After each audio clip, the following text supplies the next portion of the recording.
এই মাত্র একটা ডিভাইস হাতে পেয়েছি, এটা হচ্ছে আইফোনের 16 প্রো ম্যাক্স। আইফোনের 16 প্রো ম্যাক্স, যেটার কালার হচ্ছে ব্ল্যাক টাইটেনিয়াম কালার। দেখেন একদম ফ্রেশ ইউনিট একটা, বডিতে কোনো ধরনের কোনো সিঙ্গেল স্ক্র্যাচ থাকবে না। আর প্রোডাক্টের এটার বিক্রয় প্রাইস আপনাদের একটু পরে বলি। প্রোডাক্টের ব্যাটারি হেলথটা আপনাদেরকে দেখাচ্ছি। এটাতে ব্যাটারি হেলথ হচ্ছে 100%, আর যেটাতে চার্জিং টাইম হচ্ছে মাত্র 73 টাইম। আর অ্যাপেল ওয়ারেন্টি হচ্ছে 2025 নভেম্বর পর্যন্ত। আর এই ডিভাইসটির বিক্রয় প্রাইস হচ্ছে আমাদের 1,27,000 টাকা। আর আপনারা যদি কেউ সব ভিজিট করেন 2,000 টাকা ক্যাশ ডিসকাউন্ট, 1,25,000 টাকায় iPhone 16 pro max black titanium colour.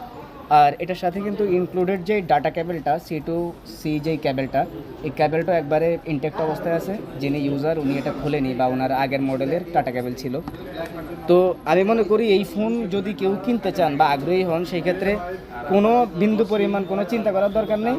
Direct শপে চলে আসেন, দেখে যদি নিখুঁত কোনো প্রবলেম বের করতে পারেন তাইলে এটা আপনার জন্য রয়েছে গিফট। আর যদি প্রবলেম বের করতে না পারেন তাহলে অফার প্রাইসে মাত্র সীমিত প্রফিটে দিয়ে দিচ্ছি এটা।